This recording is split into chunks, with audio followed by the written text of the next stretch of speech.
प्रभात बच्चों, मैं आपकी हिंदी की अध्यापिका और आज हम हिंदी का पाठ 15 शुरू करने जा रहे हैं जिसका शीर्षक काल। चलिए शुरू करते हैं पाठ 15 काल। इसे अंग्रेजी में टेंस कहते हैं बच्चों। पिछले अध्याय में हमने क्रिया के विषय में जाना। कुछ क्रियाएं बीते समय में हो चुकी होती हैं, कुछ चल रहे समय में अर्थात वर्तमान में हो रही हैं और कुछ आने वाले समय में घटित होंगी। इस तरह से ये 3 प्रकार से होती है क्रियाएं। ठीक, जैसे राधा बस में चढ़ गई, राधा बस में चढ़ रही है, राधा बस में चढ़ेगी। चढ़ गई यानी बीता हुआ समय, चढ़ रही यानी वर्तमान, चढ़ेगी यानी आने वाला भविष्य। ठीक है, तो इस तरह से राम ने सुंदर चित्र बनाया, राम सुंदर चित्र बनाता है, राम सुंदर चित्र बनाएगा। तो इस तरह से चढ़ गई तथा बनाया क्रियाएं संपन्न हो चुकी है। ठीक है, चढ़ रही तथा बनाता है क्रियाएं वर्तमान समय में चल रही है। चढ़ेगी तथा बनाएगा क्रियाएं आने वाले समय में होंगी। इस आधार पर हम कह सकते हैं क्रिया के जिस रूप से उसके घटित होने के समय का बोध होता है उसे काल कहते हैं। जिस समय क्रिया हो रही है, जिस समय क्रिया हो रही है वो समय जो कहलाएगा काल कहलाएगा। इस तरह से क्रिया के घटित होने के जो समय होते हैं 3 समय होते हैं, भूतकाल, वर्तमान काल, भविष्य काल। भूतकाल क्रिया के जिस रूप से उसके बीते समय का होने का, यानी क्रिया क्या बीते समय में हो रही है ये हमें मालूम हुआ, उसे भूतकाल। जैसे मोहन ने खाना खा लिया, राकेश चला गया। इन वाक्यों से स्पष्ट होता है खाने और जाने का कार्य हो चुका है, यहाँ भूतकाल। यदि क्रिया होने बीते हुए समय में हो चुकी तो भूतकाल के अंतर्गत। अब भूतकाल के भेद देखिए, सामान्य भूतकाल, आसन भूतकाल, पूर्ण भूतकाल, अपूर्ण भूतकाल, संदिग्ध भूतकाल, हेतु हेतुमत भूतकाल। इस तरह से 6 भेद होते हैं। सामान्य के अंदर क्या होगा, जब क्रिया सामान्य रूप से भूतकाल में संपन्न होती है वह सामान्य भूतकाल कहलाती है। राजा ने आदेश दिया, दिनेश ने कविता सुनाई, क्या सामान्य रूप से क्रिया बीते हुए समय में हो रही। आसन भूतकाल क्रिया के जिस रूप से उसके अभी अभी समाप्त होने का बोध हो उसे आसन भूतकाल। यानी देखिए उदाहरण देखिए, पहले दादा जी सैर करके घर आ गए हैं, माँ बच्चे को नहला चुकी। यानी क्रिया क्या है, बीते हुए समय में शुरू हुई थी और वर्तमान में अभी अभी वो खत्म हुए, तो वो आसन भूतकाल के अंतर्गत आएगा। गा देखिए पूर्ण भूतकाल, जब क्रिया भूतकाल में बहुत पहले हो चुकी हो तब उसे पूर्ण भूतकाल कहते हैं, यानी कि बहुत बहुत पहले हो चुकी हो। पूर्ण भूतकाल यानी पूरा समय बहुत समय हो चुका है उस कार्य को बीते हुए समय में हुए हुए। पहला देखिए उदाहरण, बबलू लाख की चूड़ियां बनाता था। दूसरा देखिए, गांव की औरतें उससे चूड़ियां ले जाती थी, यानी कि ये कार्य जो है बीते हुए समय काफी समय पहले पूर्ण हो चुका है, तो पूर्ण भूतकाल। हाँ देखिए अपूर्ण भूतकाल, जब क्रिया भूतकाल में आरंभ हो गई परंतु अभी समाप्त नहीं ना हुई हो तब उसे अपूर्ण भूतकाल कहते हैं। जैसे माँ बच्चे को लोरी सुना रही थी, नीरज विद्यालय जा रहा था। मतलब ये क्या है कि कार्य बीते समय में शुरू था लेकिन नहीं पता कि वो अभी खत्म हुआ है या नहीं, तो अपूर्ण भूतकाल। जिसमें पूर्ण नहीं हुआ कार्य बीते हुए समय का वो अपूर्ण, जिसमें पूर्ण हो चुका है काफी समय पहले बीते हुए समय में वो होता है आपका पूर्ण। और आसन भूतकाल में क्या होता है, भूतकाल में कार्य शुरू हुआ है परंतु अभी अभी खत्म, तो आसन। अब देखिए संदिग्ध भूतकाल, क्रिया के जिस रूप से भूतकाल में क्रिया के पूर्ण होने में संदेह हो उसे संदिग्ध भूतकाल कहते हैं। जैसे स्टेशन पर गाड़ी आ चुकी होगी, पिताजी दफ्तर चले गए होंगे, तो इसमें क्या है आपको शंका होती है। इसमें क्या होता है आपको संदेह होता है कि कार्य शुरू तो हो चुका है, हो चुका होगा, खत्म हो चुका होगा, मतलब कार्य क्या बीते हुए समय में हो चुका है शुरू, परंतु क्या है हम संदेह लगा रहे कि हाँ वो कार्य हो चुका होगा, अब तक ये काम हो चुका होगा, पिताजी दफ्तर जा चुके होंगे।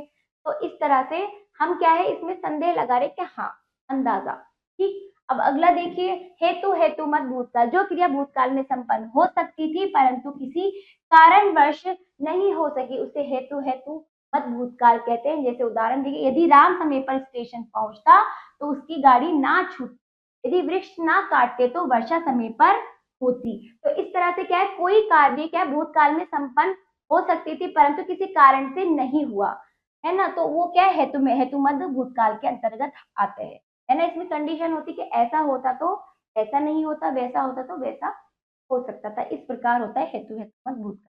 अब आ जाइए वर्तमान काल, चल रहे समय को वर्तमान काल कहते हैं। जो भी कार्य अब इसी समय जो कर रहे हैं वो हमारा वर्तमान काल का बोध कराता है। उदाहरण, तितली फूलों पर मंडरा रही है, रानी खिलौने से खेल रही है, यानी अभी क्या है, कार्य चल रहा है। वर्तमान के भेद देखिए, सामान्य वर्तमान, पूर्ण वर्तमान, अपूर्ण वर्तमान, तात्कालिक वर्तमान, संदिग्ध वर्तमान। ठीक है, इस तरह से 5 प्रकार के वर्तमान होते हैं। सामान्य में क्रिया के जिस रूप से उनके वर्तमान में सामान्य रूप से घटित हो रही है, यानी कि क्रिया का कार्य के सामान्य रूप से वर्तमान में हो रहा है, वो सामान्य वर्तमान। जैसे बालक रोता है, दिव्या पत्र लिखती है।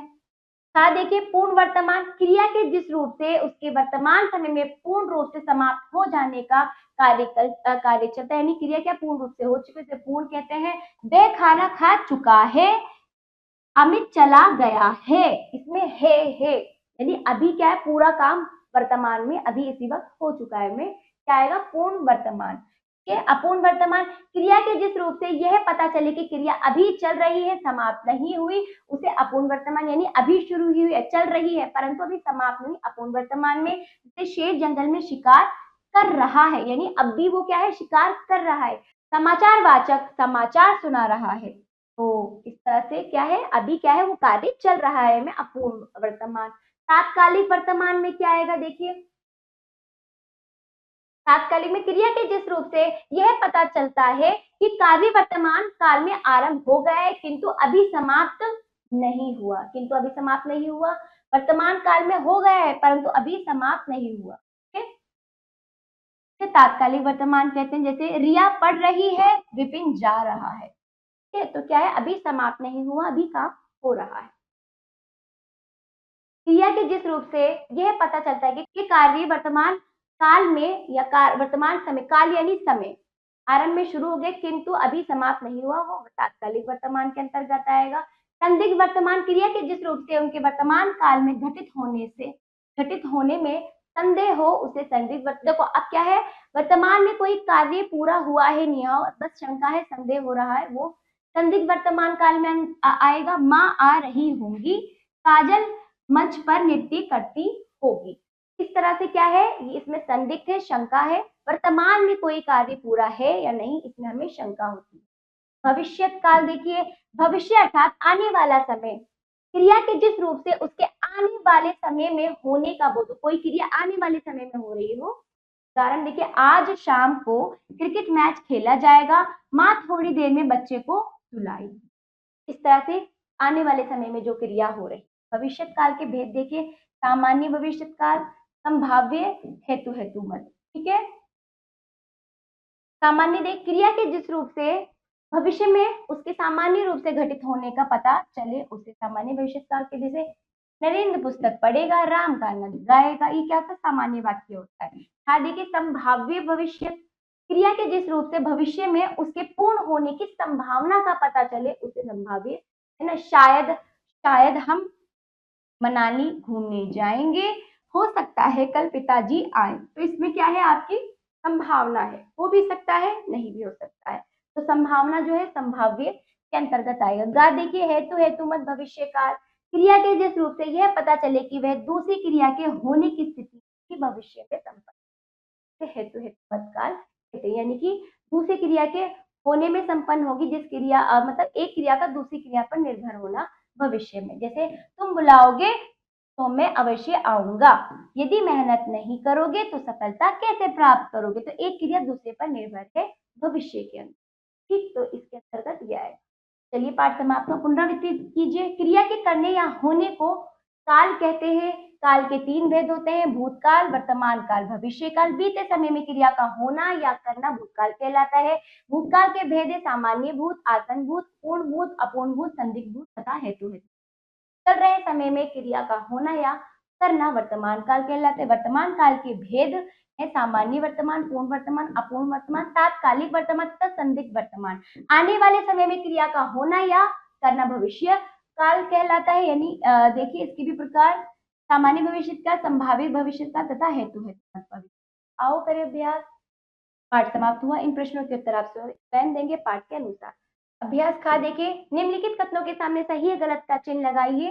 पहला देखिए, भूतकाल के 4 भेद होते हैं, गलत।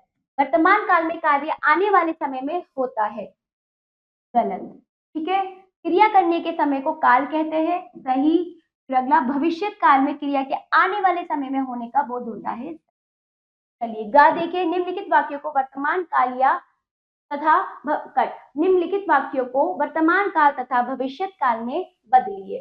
तो आपको वर्तमान भविष्य में बदलना है, जैसे वे खेल रहे थे, तो आपको वर्तमान बदलना है, तो वे खेल रहे हैं।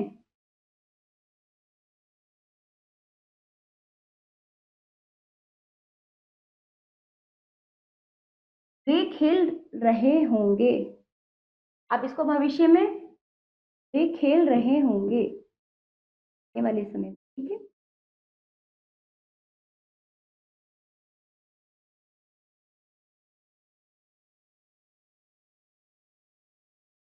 ठीक, अगला देखिए, वह पानी भर रही थी, वह वह पानी भर रही थी, वह पानी भर रही है।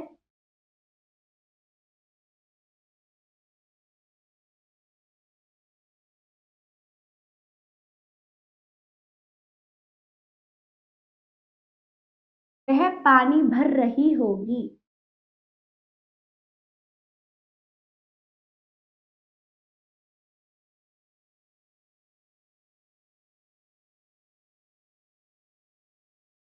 ठीक है, वे खेल रहे थे, भूतकाल वे खेल रहे हैं, वर्तमान वे खेल रहे होंगे, भविष्य वह पानी भर रही थी, वह पानी भर रही है, वह पानी भर रही होगी।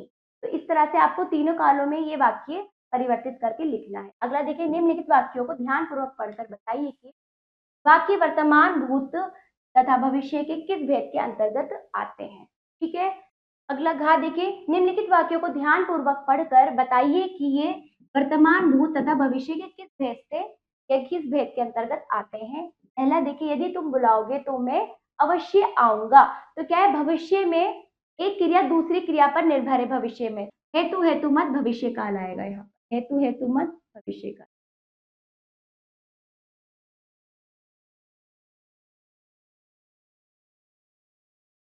ठीक है,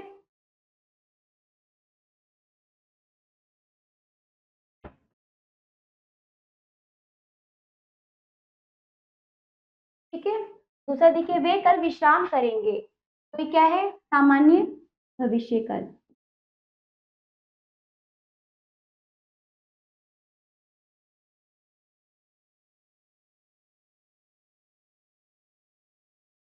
बाकी आप स्वयं करेंगे बच्चों। ठीक, अगला बहुविकल्पीय प्रश्न देखिए, पहला, क्रिया जिस समय होती है उसे कहा जाता है कब। फिर अगला, भविष्य भविष्य काल के कितने भेद होते हैं, तीन भेद होते हैं। पिताजी बाजार चले गए हैं में भूतकाल है, आसन है, भूतकाल में कार्य शुरू हो गया, अभी अभी समाप्त हुआ है। तो इस तरह से बाजार जाने की क्रिया पहले ही हो चुकी थी और अभी वर्तमान में अभी अभी खत्म, तो आसन चले। ये पाठ समाप्त हुआ। आशा करती हूँ पाठ आपको समझ आया हो। इसका अभ्यास आप जरूर कीजिएगा। मिलते हैं अगले पाठ पर।